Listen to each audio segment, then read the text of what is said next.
எம்மா கமிஷனுடைய அறிக்கை வந்து நீதிபதியோட அறிக்கை வந்து என்னன்னா, இந்த தொழில கோடிக்கணக்கான ரூபா புழங்குது. ஒரு படத்துக்கு 100 கோடி ரூபா செலவு பண்றான். திடீர்னு வந்து வெளிநாட்டுல போய் வந்து படப்பிடிப்பு நடத்துறான். வீட்டை விட்டு பிரிஞ்சிருந்து போய் என்ன பண்றாங்க, ஏதோ ஒரு ஊட்டிலையோ கொடைக்கானல்லையோ எங்கேயோ ஒரு ஹைதராபாத்லயோ பிலிம் சிட்டிலையோ எங்கேயோ போய் என்ன பண்றாங்க, ஒரு 60 நாள் படப்பிடிப்பு போய் வெளியே தங்குறாங்க. ஆனா உண்மை என்னன்னா,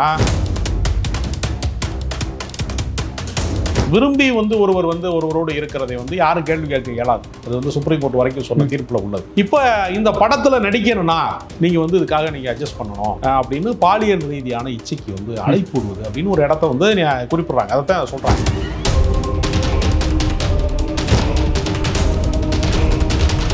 மோகன்லால் கூட நம்ம நடிக்கிறோம், கமலஹாசன் கூட நடிக்கிறோம் அப்படின்னு சொல்லும்போது, இந்த நடிகருடைய தயவு இருந்தா நம்ம ஒரு படம் 2 படத்துல காணாம போறதுக்கான வாய்ப்பு இல்லாம போய் ஒரு 10-15 ஹிட் அடிக்கிறதுக்கு வாய்ப்பு இருக்கு அப்படிங்கிறதுக்காக சில நடிகைகளே முன் வந்து அப்படி இருப்பதும் உண்டு. தன்னுடைய உடலை வந்து ஒருத்தருக்கு கொடுப்பதன் மூலமாக அதை கைப்பற்றிக் கொள்வது, நிறைய வாய்ப்பு, வெற்றி வாய்ப்புகளை கைப்பற்றிக் கொள்வது அப்படின்னு ஒரு வகை இருக்கு. இதெல்லாம் எங்க நடக்குது அப்படின்னா, அவர் நடிகர் சங்கத்துக்கு இங்க தலைவரா இருக்கிறாரு, இங்க நாசர் இருக்க மாதிரி அவர் இங்க தலைவரா இருக்காரு. அப்ப தலைவரா இருக்கும் போது அவர் எல்லாரோடையும் நட்பா இருப்பார். அவர் யாரை கூப்பிட்டு கண்டிப்பாரு? மம்முட்டியும் மோகன்லாலும் இங்க வந்து இங்க நம்ம ஊர்ல ரஜினி கமலஹாசன் மாதிரி பெரிய ஆட்கள் இங்க. அப்ப மோகன்லாலுக்கும் இந்த மாதிரி குற்றச்சாட்டு இருக்கும். மோகன்லால் மீது தமிழ்நாட்டை சேர்ந்த ஒரு நடிகையே புகார் அளிச்சாங்க.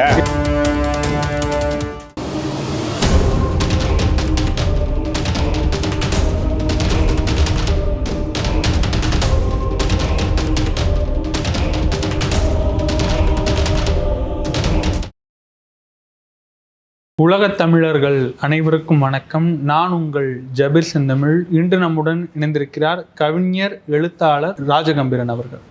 வணக்கம். வணக்கம். 2017ஆம் ஆண்டு நீதிபதி ஏமா தலைமையில் ஒரு கமிட்டி அமைச்சு ஒரு அறிக்கையை வந்து தாக்கல் செய்ய சொன்னாங்க.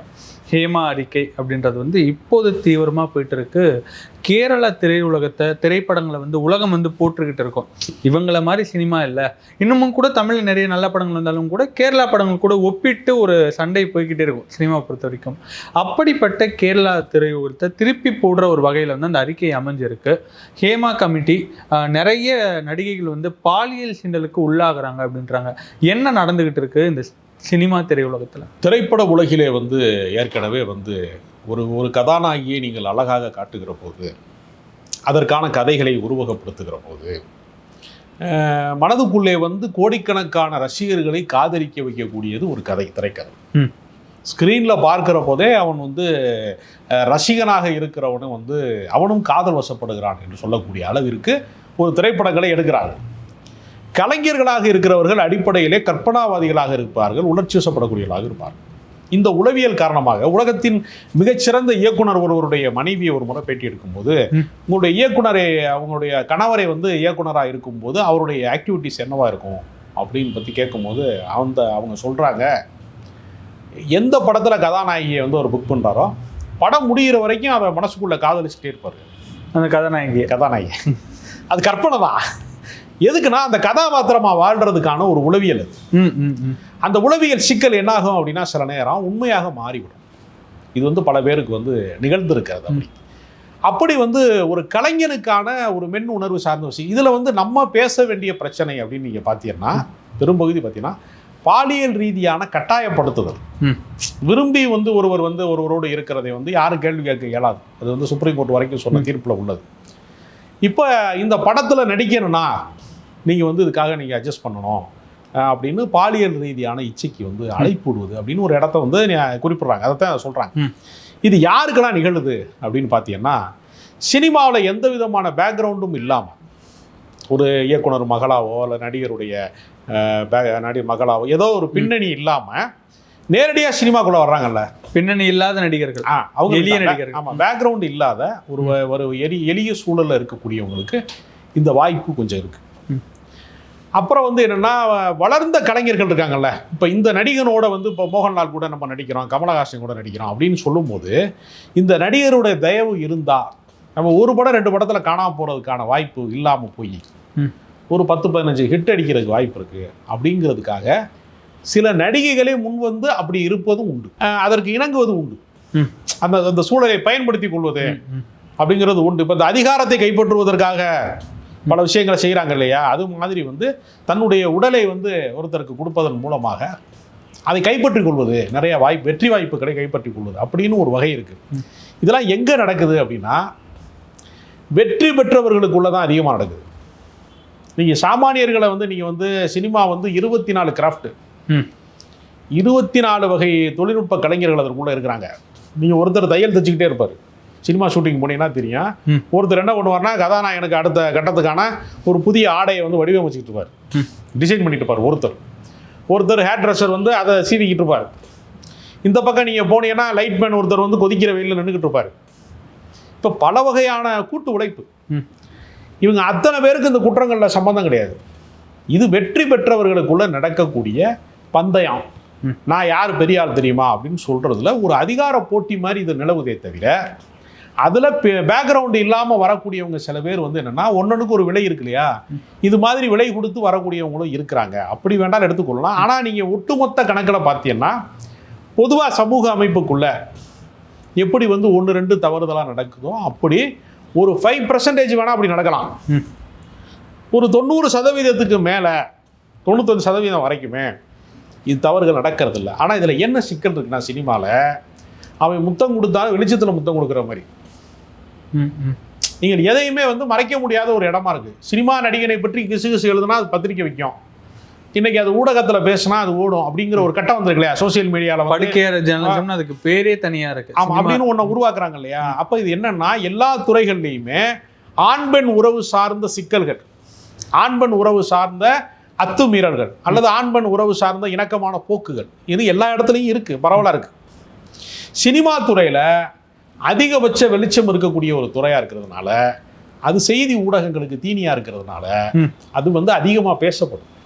அப்போ இது என்னன்னா இப்போ இருக்கக்கூடிய காலகட்டத்தில் எல்லாரையும் வந்து நம்மளை வந்து கடவுள் பார்த்துக்கிட்டு இருக்காரு, நம்ம செய்கிற ஒவ்வொரு செயல்களையும் நம்ம ரகசியமாக செய்ய முடியாது, கடவுள் பார்த்துட்டு இருக்காருன்னு சொன்னது ஒரு வகையான நம்பிக்கை. கண்காணிப்பு கேமராக்கள் இன்னைக்கு கவனித்து கொண்டிருக்கிறது, கடவுளின் இடத்துக்கு கண்காணிப்பு கேமராக்கள் வந்து விட்டதுன்னு சொல்லக்கூடிய மாதிரி ஒரு சூழல் இப்பொழுது வந்துருச்சு. சிசிடிவி ஆண்டவர் அந்த மாதிரி வந்துருச்சு. சிசிடிவி வந்து ஒவ்வொருத்தரையும் கண்காணிக்குது. நீங்கள் ரோட்டில் நடந்து போறிய, கடைசியாக நீங்கள் இந்த கடைக்கு போனீங்க, நீங்கள் வந்து ஆன்லைனில் ஒன்று வாங்குறிய, எல்லாமே நீங்கள் கண்காணிக்கப்படுறீங்க. உங்களுடைய ஒவ்வொரு செயல்பாடுமே ஏதோ ஒரு வகையில் வந்து நீங்கள் கண்காணிக்கப்படுகிறீர்கள்ங்கிற ஒரு கட்டத்துக்கு வந்த பின்னாடி பாலியல் ரீதியாக சுரண்டப்படுவது, பாதிக்கப்படுவது அப்படிங்கிற இடத்திற்கு எந்த ஒரு தனிப்பட்ட ஒரு பெண் கூட பாதிக்கப்படக்கூடாது அப்படிங்கிறது தான் இதனுடைய அடிப்படை. ஹேமா கமிஷனுடைய அறிக்கை வந்து, நீதிபதியோட அறிக்கை வந்து என்னன்னா, இந்த தொழிலில் கோடிக்கணக்கான ரூபா புழங்குது. ஒரு படத்துக்கு 100 கோடி ரூபா செலவு பண்ணுறான், திடீர்னு வந்து வெளிநாட்டில் போய் வந்து படப்பிடிப்பு நடத்துகிறான், வீட்டை விட்டு பிரிஞ்சிருந்து போய் என்ன பண்ணுறாங்க, ஏதோ ஒரு ஊட்டிலேயோ கொடைக்கானல்லையோ எங்கேயோ ஒரு ஹைதராபாத்லையோ ஃபிலிம் சிட்டிலேயோ எங்கேயோ போய் என்ன பண்ணுறாங்க, ஒரு 60 நாள் படப்பிடிப்பு போய் வெளியே தங்குறாங்க. ஆனால் உண்மை என்னென்னா, என்னுடைய தனிப்பட்ட கருத்து, ஒரு நடிகை எங்கேயுமே தனியாக வரமாட்டாங்க. அவங்க அம்மா வருவாங்க, அண்ணன் வருவான், ஹேர் ட்ரெஸ்ஸர் வருவான், மேக்கப் மேன் வருவான், அவங்க ஒரு டீமாக தான் வருவாங்க எப்போவுமே. இதை மீறி எல்லாம் நடக்குது அப்படின்னு சொல்கிறது இருக்கு இல்லையா, இது நான் முதல்ல சொன்னது மாதிரி தான். எந்த பின்புலமும் இல்லாதவர்களுக்கு வேண்டுமானா அந்த மாதிரியான கோரிக்கைகள் வரலாம். அவங்க அனுமதி இல்லாமல், அவங்க விருப்பம் இல்லாமலாம் அப்படி நடக்குது அப்படின்னு சொல்கிறது இருக்குல்ல, அது வந்து எங்கேயும் நடக்கலாம்னா பெரிய ஹீரோக்கள் கேட்கலாம். அப்படி ஒரு உச்சபட்ச நட்சத்திரமாக இருக்கான், இன்றைக்கி வந்து படங்கள் கையில் வந்து இன்றைக்கி 2024னா 28 வரைக்கும் கால் ஷீட் வச்சுருக்கேன் சொல்கிற நடிகர்லாம் இருக்கான். 2 வருஷத்துக்கு நான் டேட் வச்சுருக்கேன். அப்போ தொடர்ச்சியாக ஒரு வருடத்திற்கு வந்து நான் 10 படம் நடிக்கிறேன், 5 படம் நடிக்கிறேன்னு சொல்லவங்க, பல மொழிகளில் நடிக்கிறேன்னு சொல்கிறவங்க, அவங்க தயவு இருந்தால் நமக்கு நிறைய வாய்ப்பு கிடைக்கும் அப்படிங்கிற இந்த அட்ஜஸ்ட்மெண்ட்டில் தான் அது ஓடுதே தவிர, ஒரு கட்டத்துக்கு மேலே என்ன செய்வாங்கன்னா ஒருத்தர் பயன்படுத்திக்கிட்டு பின்னால் குற்றச்சாட்டு சொல்லுவாங்க. அந்த சிக்கலும் இருக்கு. அதாவது நடிகை வந்து அவங்க விருப்பப்பட்டு இணங்கி போயிட்டு அதுக்கப்புறம் வந்து வெளியே வந்து வெற்றி பெறுறதுக்காக அவங்க இணக்கமாக போவாங்க சில பேர். அப்புறம் அவங்க தேவை தீர்ந்துடும், அவங்க தேவைப்படாத ஒரு கட்டம் வரும், தேவைப்பட்டால் அவங்களோட பற்றிய உண்மைகளை வெளியிடுவாங்க. சில பேர் ஒரு மிரட்டலாக வெளியிடுவாங்க. இதுவும் நடக்குது. இப்படி பல வகையான விஷயங்கள் இருக்குது. ஆனால் இது எந்த வகையில் நடந்தாலும் இதை ஏற்றுக்கொள்ள முடியாது. ஒரு பெண்ணை அவளுடைய விருப்பம் இல்லாமல் அவள் உடலை தீண்டுவதற்கு ஆணுக்கு எந்த அதிகாரமும் இல்லை. பாலியல் இரு தரப்புக்கும் தோன்றணும். அதாவது ஒரு தரப்புல கட்டாயப்படுத்தி வரதா நம்மளும் வந்து கேள்வி கேட்க வேண்டியதா இருக்கு. ஆமா, நிச்சயமா இருக்குல்ல. இப்ப நீங்க ஒரு நடிகை வந்து ஹீரோவை பயன்படுத்திக்கிட்டு வந்து முன்னுக்கு வந்த பின்னாடி என்னை பல பேர் ஏமாத்தி இருக்கிறாங்க, அந்த மாதிரி என்னை கூப்பிட்டாங்க, அவன் கூப்பிட்டான்னு சொன்னான்னு வச்சுங்க, அதுவும் ஒரு பெரிய ஒரு அபத்தமானது தான். அது இந்த 2 கட்டங்களும் இருக்கு. அதனால இதை வந்து நம்ம வந்து அனாதிக்கமாக மட்டுமே சிந்திப்பது அப்படின்னு ஒரு இடம் இருக்குல்ல, அப்படித்தான் இந்த அறிக்கை வந்து கண்டிக்குது. ஆனால் எனக்கு தெரிந்து 2 தரப்புலையும் தவறுகளுக்கான சாத்தியங்கள் நிறைய இருக்கு. அப்படித்தான் நான் அதை பார்க்குறேன். இன்னொரு பக்கம் வந்து பிருத்திவிராஜ் அவர்கள் வந்து கருத்து தெரிவிச்சிருக்காரு. அது வந்து அதிக விமர்சனத்துக்குள்ள இருக்கு. எனக்கு இந்த ஹேமா அறிக்கை இந்த அறிக்கை வந்து எனக்கு எந்த ஒரு அதிர்ச்சியும் கொடுக்கல. ஏன்னா வந்து முன்பே வந்து இதை வரணும் அப்படின்னு வந்து குரல் கொடுத்தது நான் தான் அப்படின்னாங்க. இதை ஒரு பக்கம் நம்ம வச்சுக்கிறோம். இன்னொரு பக்கம் நடிகர் சங்க தலைவராக இருக்கக்கூடிய மோகன்லால் இன்னும் வந்து ஏன் வாய் திறக்கல? நடிகர் சங்கத்தில் இருக்கக்கூடிய முக்கிய புள்ளிகளும் இதில் சிக்கியிருக்காங்க. இவருக்கு தெரியாமையா வந்து இது நடந்திருக்கக்கூடும். அப்படி தெரியாமல் நடந்திருந்தாலும் இப்போது வந்து பேசியிருக்கக்கூடும் தானே.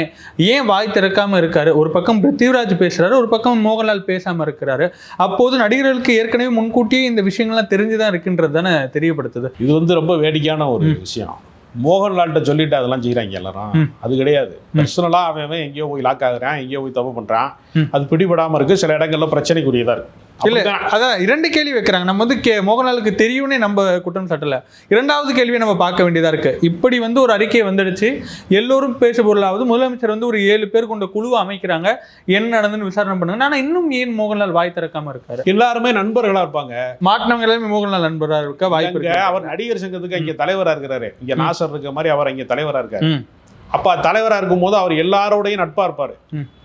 அவர் யாரை கூப்பிட்டு கண்டிப்பாரு? இதெல்லாம் சட்டப்பூர்வமா தண்டிக்க வேண்டிய விஷயம். மோகன்லால் இதுல என்ன செய்ய முடியும் நீங்க நினைக்கிறீங்க? நடிகர் சங்க தலைவரா இருக்கிறவரு கேமா அறிக்கை வந்திருக்குன்னா அது சம்பந்தப்பட்டவங்க குற்றத்தை நிரூபிச்சு ஜெயிலுக்கு போனா போயிட்டு போறாங்க. என்ன விடுவார் அவரு? அவரே பிடிச்சு கொடுக்கணுங்கிறீங்களா? என்ன சொல்ல வரீங்க? அப்போ தவறுகள் நடந்தா சுட்டி காட்டுறதுதான் ஒரு தலைவர் இருப்பார். ஒரு கட்சி தலைவரோ ஒரு சங்கத்து தலைவரோ தன் துறை சார்ந்த ஒரு தவறு நடக்கும்போது குரல் எழுப்பாம இருக்கிறதுக்கு ஏன் தலைவரா இருக்கணும்? நண்பரா இருக்கட்டும், கொலை செஞ்சிட்டாரு, அப்போது அதை கேட்க வேண்டியது வந்து தலைவர் தானே. அப்போது ஏன் தலைவர் பதிவுன்றது எவ்வளவு நியாயமானது? இந்த அறத்தை தாண்டி வந்து இருக்கணும்னு சொல்றீங்களா? மோகன்லால்கிட்ட புகார் அளிச்சா தாங்க மோகன்லால் பொறுப்பு. நடிகர் சங்கத்துல வந்து ஒரு பெண் வந்து என்னை பாலியல் ரீதியா அத்துமீறலா அப்படி நடத்துறேன், அந்த மாதிரி என்னை கூப்பிடுறாங்க அப்படின்னு சொல்லி பஞ்சாயத்துக்கு போனாதான் மோகன்லால் பொறுப்பு இருக்க முடியும். இது கோர்ட்டு வழக்கு. கோர்ட்டுக்கு நீங்க போன பின்னாடி அது வந்து சட்ட பிரச்சனை. அது அவங்க தான் தீர்க்கணும், அவங்க தான் தண்டனை தரணும். இவர் என்ன செய்வார்? இல்ல, இவர் சட்டப்பூர்வமா தீர்க்கணும் அப்படின்றது பிரச்சனை கிடையாது. ஆனால் வாய் திறந்து பேசி இருக்க வேண்டும். சரி, அவர் வாய் திறந்து பேசிட்டா இனிமே எல்லாமே நடக்காதுன்னு உத்தரவாதம் அளிச்சிருமா? அது என்ன பேச்சு? அதாவது அப்படி கிடையாதுங்க. அவர் இதுல பேசுவதற்கான கோரிக்கை வந்தாதான் அவர் பேசுவாரு. உடனே நான் கண்டிக்கிறேன் அப்படின்னா இப்போ யாராவது ஒரு பெண்ணு சொல்லுவா மோகன்லாலும் இந்த மாதிரி தப்பு பண்ணியிருக்காரு அப்படின்னு சொல்லுவாங்க. ஏன்னா நிச்சயமா வாய்ப்பு இருக்கு அதுக்கு. அவர் சூப்பர் ஸ்டாரு, அவர் பெரிய நடிகர். மம்முட்டியும் மோகன்லாலும் இங்கே வந்து இங்கே நம்ம ஊரில் ரஜினி கமலஹாசன் மாதிரி பெரிய ஆட்கள் இங்கே. அப்போ மோகன்லாலுக்கும் இந்த மாதிரி குற்றச்சாட்டு இருக்கும். மோகன்லால் மீது தமிழ்நாட்டை சேர்ந்த ஒரு நடிகையே புகார் அளிச்சாங்க இருக்கு. அதெல்லாம் ஒரு காணொலியில் ஓடிக்கிட்டு இருக்கு. அப்புறம் நீங்க ஒரு விரலை காட்டும் போதே இங்க 4 விரல் உங்களை காட்டுதுங்கிறாங்க. அந்த கதையாயிரும்ல. அப்புறம் அதனால ஒரு பயமும் இருக்குன்னு. பயம் கிடையாதுங்க. அதாவது அந்தரங்க தவறுங்கிறது தனிப்பட்ட முறையில் நடக்கிறது. அது வந்து இப்போ வந்து குற்றச்செயல்களோட நீங்க பொருத்த முடியாது. அது வந்து தனிப்பட்ட முறையில் ஒரு ஆணு பெண்ணும் ஒரு காலகட்டங்களில் ரொம்ப இணக்கமாக இருப்பாங்க. இன்னொரு காலகட்டத்தில் பிரிஞ்ச முன்னாடி ஒருத்தர் மேலே ஒருத்தர் பயங்கரமாக குற்றச்சாட்டு சொல்லுவாங்க. ஏன்னா வந்து லவ் பண்ணும்போது அல்லது ஒருத்தரோட விருப்பமாக இருக்கும்போது அவங்களுக்கு வந்து அது வந்து துயரமாக இருக்காது. ஒரு கட்டத்துக்கு மேலே இதை கண்டிப்பாக பண்ண முடியாத ஒரு பிரேக்கப் ஆகுதுன்னு வச்சுங்க, அவன் என்னை பாலியல் ரீதியாக வந்து என்னை வந்து கெடுத்துட்டான்னு சொல்லக்கூடிய வாய்ப்பும் இருக்குது. அதில் அப்படியான சிக்கல்கள் அதுக்குள்ளே இருக்குது. ஏன்னா ஒருத்தன் சாதாரணமாக ஜூனியர் ஆர்டிஸ்டாக இருப்பான், ஒரு துணை நடிகனாக வந்து வாழ்க்கையை தொடங்குவான். அன்னைக்கு வந்து அவன் ஒரு பொண்ணோட லவ்வாக இருப்பான். திடீர்னு அவன் பெரிய நடிகன் ஆயிடுவான். சினிமா வந்து ஒரு மேஜிக் வேர்ல்டு மாதிரி திடுத்துப்புன்னு ஒரு பெரிய நடிகன் ஆயிடுவான். இப்போ அவன் ஸ்டேட்டஸுக்கு இது சரியாக வராது. அப்போ அந்த காலகட்டத்துக்கு வளர்ச்சி அடையும் போது வேறு வாழ்க்கை முறைக்கு போயிடுவாங்க. அப்போ பழைய ஆட்கள் என்ன சொல்லுவாங்க, இணக்கமாக இருந்தவங்களே என்ன சொல்லுவாங்க, என்னை வந்து பாலியல் ரீதியாக அவர் வந்து என்னை பயன்படுத்திக்கிட்டாரு, தவறாக வந்து என்னை நடத்தினாருன்னு சொல்லுவாங்கல்ல. இதுக்குள்ளே நடக்கிற கேமுங்கிறது என்னன்னா, இது ஒரு பல கோடி ரூபா இன்வெஸ்ட் பண்ணுற ஒரு தொழில். இதில் யாருமே நிலைக்க முடியாது. சினிமாவை பொறுத்த வரையில் என்னென்னா, அது வந்து ஒரு வழுக்கு முறை ஏறுறது மாதிரி. நீங்கள் ஏறும்போது வலிக்கிக்கிட்டே இருக்கும். கொஞ்ச நேரம் வழுக்கு முறை ஏறும்போது கொஞ்ச நேரம் வழுக்காமல் கொஞ்ச நேரம் நின்றுட்டு அதுக்கு பேர் தான் மார்க்கெட்டு, திரும்ப வலிக்கிறோம். இது நிரந்தரம் இல்லாத ஒரு தொழில். அப்போ ஒரு நடிகையோட வாழ்க்கைங்கிறது எவ்வளோ காலம்? அவங்க வந்து ஒரு 18 வயசில் ஒரு 16-18 வயசில் வர்றாங்கன்னு வச்சுங்க. வந்தாங்கன்னா அவங்களுக்கு ஒரு 28 வயசு வரைக்கும் தான் அதிகபட்சமாக இருக்கும். ஒரு 10 ஆண்டு காலம் தான். அதுக்கு மேலே ரொம்ப வந்து நீடித்து இருக்கிறவங்க யாருன்னா, ரொம்ப மோஸ்ட் டேலண்டடாக இருப்பாங்க, அளவுக்கு ரொம்ப ரசிகர்களால் கொண்டாடப்பட்டவங்களா இருப்பாங்க. நயன்தாரா திரிஷா மட்டும் 40 வயது வரைக்கும் நீடிக்கிறாங்க. மற்ற பல நடிகெல்லாம் எங்கே காணாம கல்யாணம் ஆகி செட்டில் ஆகி போயிடுச்சுங்கிறான், டைவர்ஸ் ஆயிடுச்சுங்கிறான், என்னென்னமோ சொல்கிறான்ல. சில பேரை பற்றி செய்திகளே கூட இல்லாமல் கூட இருக்கு. அப்போ இந்த துறை வந்து ரொம்ப தற்காலிகமான துறை. இதில் வந்து ட்ரெண்ட் செட்டிங் மாறிக்கிட்டே இருக்கும், புதுசாக ஆள் என்ட்ரி ஆகிட்டே இருப்பாங்க. அப்போ இந்த குறுகிய காலத்துக்குள்ள தன்னுடைய வெற்றியை அடையணும் என்பதற்காக ஒவ்வொருத்தரும் ஒரு பந்தயம் கட்டுறான். அந்த பந்தயம் வந்து சில நேரத்தில் ப்ரொடியூசர் வந்து பணம் போடுறாரு, நடிகன் வந்து அவனுடைய அந்த அந்த ட்ரெண்டிங்கான ஒரு கதையை செலக்ட் பண்ணுறான். ஒவ்வொரு காலகட்டத்திலையும் ஒரு இயக்குனர்கள் வருவான். எல்லா காலத்துக்குமான இயக்குனர்களோ, எல்லா காலத்துக்கும் வெற்றி பெறுவதற்கான நடிகர்களோ, எல்லா காலத்துக்கும் கொண்டாடப்படுகிற நடிகளே இல்லையே. இளையராஜா எவ்வளோ பெரிய மேதையாக இருந்தாலும் மார்க்கெட்லேருந்து போக வேண்டிய கீழே இறங்க வேண்டிய நிலை வரத்தானே செய்யுது. ரகுமானுக்கே வருதுல்ல, அனிருத் வந்தால் ரகுமானுக்கு மார்க்கெட் இறங்குதுல. சுழற்சி முறை தானே சினிமா. அதனால் இதை வந்து நீங்கள் வந்து இதை நம்ம நியாயப்படுத்தலை. பாலியல் ரீதியாக சுரண்டல் எங்கு நடந்தாலும் அது கண்டனத்துக்குரியது, பெண்களுக்கு எதிரானது. அதுக்கு நிச்சயமாக நடவடிக்கை வேணும், நீதி வேணும். அதுக்கு நீங்கள் சொல்கிற மாதிரி மோகன்லால் குரல் கொடுக்கலாம். மோகன்லால் குரல் கொடுக்குற அளவுக்கு உங்களில் புனிதமானவர்கள் கல்லெறியுங்கள்னு சொல்கிறாங்க. இல்லை, கல்லெறிய முடியாமல் இருக்காரு மோகன்லால், கடந்த மௌனத்தோட இருக்காரு. அப்படிதான் புரிஞ்சுக்கிறேன். அதை ரொம்ப குறிப்பிட்டு சொல்கிற மாதிரி இருக்கே. இல்லைங்க, அவரை சொல்லலைங்க. இந்த துறை சார்ந்த விஷயங்கள்ல அவங்களுக்கு கடந்த காலம் ஏதாவது இருக்கும், அவங்களுக்கு இது பேச வேண்டிய அவசியம் இருக்காது. அதனால தன்னிடம் புகார் வருகிற போது பஞ்சாயத்து தலைவர் வந்து என்ன பண்ணுவாரு, நீ வந்து ஒரு பிரச்சனையை வந்து சொன்னா தான் அவர் கருத்து சொல்லுவார். அதனால இது நீதிமன்ற அறிக்கை, ஒரு நீதிபதியுடைய தனிப்பட்ட விசாரணை கமிஷன் அறிக்கை. அவங்களுக்குள்ள பேசி தீர்த்துக்கட்டும், முதலமைச்சர் வந்து இருக்காரு, ஒரு நடவடிக்கை எடுக்கிறவங்க எடுக்கட்டும் அப்படின்னு. ஆனால் இந்த மௌனமும் கூட வந்து மோகன்லாலுக்கு ஒரு கரும்புள்ளியை தானே அவருடைய வாழ்க்கையில வைக்குது. ஏன்னா அதுதான் கேரள ஊடகங்கள் அதிகமாக பேசுது. அதனால தான் நம்மளும் அதை பேசுற ஒரு இதுவா. அதெல்லாம் இல்லை, அதெல்லாம் ஒரு கரும்புள்ளி இருக்காது. அவருடைய கலை உலக வாழ்க்கை தான் நிற்கும். எந்த காலத்திலையுமே கலைஞர்களாக இருக்கிறவன், கூத்தாடி வந்து இருக்கிறவன், பொதுமக்கள் பார்வையில் அவன் கூத்தாடி தான். நம்ம தான் கலைஞர்கள்னு சொல்லுவான், பொதுமக்களுக்கும் அவன் கூத்தாடி தான். கூத்தாடிட்டு இருந்து எவனுமே ஒழுக்கத்தை எதிர்பார்க்க மாட்டான். கலைஞர்கள் உணர்ச்சி சப்படுவான், அவனுக்கு அதீதமான கற்பனா சக்தி இருக்குது. அதனால் அவன் கற்பனையில் வாழுவேன், நிஜத்தில் வாழாமல் போயிடுவேன். அவனுடைய உளவியல் சிக்கல் என்பது வேறு. அதில் ஏதோ ஒன்று நீங்கள் நிறையா பேர் நீங்கள் பார்த்தீங்கன்னா, இன்னொரு யதார்த்தத்தை சொல்கிறேன். சராசரி வாழ்க்கையில் ஒரு பெண்ணுக்கு வந்து திருமண வயது எவ்வளவு? 21 வயசா? சராசரி திருமணம். அதிகபட்சம் படிச்சு ஒரு MBBS படிக்குது, MA படிக்குதுன்னா ஒரு 25 வயசுல கல்யாணமா? 25. இப்போது சொல்றீங்களா? நான் வந்து சட்ட ரீதியா சொல்றேன். யதார்த்த வாழ்க்கையில சொல்றேன். யதார்த்த வாழ்க்கையில 25. இப்போலாம் அப்படி 25. அதிகபட்சம் 30 தாண்டி இருக்காதுல்ல. 25 வயசுல கல்யாணம் இருக்கு. சினிமா நடிகை எத்தனை வயசுல கல்யாணம் ஆகுது? அதையும் தாண்டி நடக்குது. சில வாட்டி 40 வயசு ஆகுது, 35-40 வயசு ஆகுது பெரும்பாலும், இல்லையா? இப்போ சராசரி வாழ்க்கையை அவங்க வாழாதவங்க, அவங்களுக்கும் ஒரு பருவ சார்ந்த வாழ்க்கை இருக்கு. ஆமாம், நடிகர்களில் நீங்கள் பாருங்க, நிறையா பேர் நீங்கள் பார்த்தீங்கன்னா, இப்போ S.A. சூர்யாலாம் கல்யாணம் ஆகலை. சிம்பு அவர்களுக்கு சிம்புக்கு கல்யாணம் ஆகலை. 40 வயசு கடந்துருச்சா? நீங்கள் வரிசையாக நீங்கள் பார்த்தீங்கன்னா போகலாம், நிறையா பேர் இருப்பாங்க கலைஞர்களில் திருமணம் ஆகாதவங்க. பெரிய ஒளிப்பதிவாளர் நட்டி நடராஜ் கல்யாணம் ஆகலை, நிறையா பேர் இருப்பாங்க. அப்படி நீ லிஸ்ட்டு போட்டிங்கன்னா, ஒன்று திருமணம் ஆகி வாழாமல் இருப்பாங்க, இல்லை திருமணமே ஆகாமல் இருப்பாங்க. திருமணம் ஆகிட்ட வந்து மார்க்கெட் இழந்துருன்ற ஒரு பயமும் இந்த நடிகர்களுக்கு. அப்படி கிடையாதுங்க, நிரந்தரமான தொழில் கிடையாது. நீங்கள் இந்த படம் ஓடுது அப்படிங்கிறதுனால ஒருத்தர் வந்து இப்போ நீங்கள் ஒன்றும் இல்லை, ஒவ்வொரு காலகட்டத்திலையும் ட்ரெண்ட் செட்டிங்னு சொல்கிறாங்க. இன்றைக்கி வந்து வாழை படம் வந்து பயங்கர ஹிட் ஆகுதுல்ல, அடுத்த படம் அவருக்கு உறுதியாக ஓடுன்னு யாருக்காவது உத்தரவாதம் சொல்ல முடியுமா? நிச்சயம் இல்லை. சொல்ல முடியுமா? பருத்தி வீரன் சூப்பர் டூப்பர் ஹிட் ஆச்சு, அடுத்த படம் என்னாச்சு அவருக்கு? அந்த படத்துக்கு பின்னாடி ஒரு ஹிட்டு அமைக்க அவரால் இன்னொரு ஹிட்டு கொடுக்க முடியல. நிறையா பேருக்கு இது நடக்கும். அழகி மாதிரி ஒரு சூப்பர் ஹிட்டை திருப்பி தங்கர் பச்சான் கொடுக்க முடியல. காதல் கோட்டை மாதிரி இன்னொரு சூப்பர் ஹிட் படத்தை வந்து அகத்தியம் கொடுக்க முடியல. ஒவ்வொரு காலகட்டத்திலையும் ஒரு படம் ட்ரெண்ட் செட்டிங் ஆகுது. சுப்பிரமணியம் மாதிரி ஒரு படத்தை திரும்ப சசிகுமார் கொடுக்க முடியல. இப்படி ஒரு காலகட்டம் இருக்கு இல்லையா? இது ஒரு நிரந்தரமான விஷயம் கிடையாது, இந்த வெற்றி நிலைக்காது. அப்படிங்கிறப்ப இந்த வாழ்க்கை மேலே ஒரு பதட்டம் அவங்களுக்கு இருந்துகிட்டே இருக்கும். ஜெயிச்சுட்டு கல்யாணம் பண்ணணும்னு சொல்லி தான் பல பேர் வந்து ஜெயிக்கிறதுக்கும் அவங்களுடைய வயதுக்கும் சம்மந்தம் இல்லாமல் போயிடும். 45 வயசில் ஜெயிக்கிறாருன்னு வச்சுக்கோங்க, அவர் 20 வயசுல பொண்ணு பார்த்தா அதுக்கு எவ்வளோ வித்தியாசம் வரும், அப்பா அம்மா மாதிரி ஆயிரும். இதெல்லாம் நடக்குதா இல்லையா? அது எல்லாருக்குமே உள்ளது, பிரேம்ஜிக்கு மட்டும் இல்லை, எம்ஜிஆர் தொடங்கி உள்ளது. நம்ம 2 மணி நேரம் சினிமா தேட்டரில் உட்காந்து, ஏசி தேட்டரில் உட்காந்து கொடுக்கணும்னு படம் பார்க்கறதுக்காக பல பேர் தன்னுடைய இளமையை எரிச்சிருக்காங்கிறதா உண்மை. அதனால் அவர்கள் வாழ்க்கை முறையில் வேறு வேறு தன்மைகள் கொண்டது, பல சிக்கல்கள் கொண்டது. அதனால் அவங்க பருவம் கடந்து நம்மளை என்டர்டெயின்மெண்ட் பண்ணணுங்கிறதுக்காக அவன் கல்யாணம் பண்ணாமல் கிடக்கான், கதை எழுதிட்டு கிடக்கான், எங்கேயோ போய் ஷூட்டிங் எடுக்கிறான், ஏதோ ஒரு ஒளிப்பதிவு செய்கிறான், பாட்டு எழுதுறான், ஏதோ ஒன்று செய்கிறான். அது அவனுடைய வயதை கடந்துருது. அப்போ மீட்க முடியாத ஒரு இடத்துக்கு அவங்க வாழ்க்கை போகிற போது இது மாதிரி முன்பின் தவறுகள் இயல்பு தான். நாமளும் காத்திருந்து வழக்கு எப்படி போகுது, யாருக்கு வந்து நியாயங்கள் கிடைக்குன்னு பார்ப்போம். உங்களுக்கு கருத்துக்களை பகிர்ந்து நேரத்தை பகிர்ந்தமைக்கு நன்றிகள்.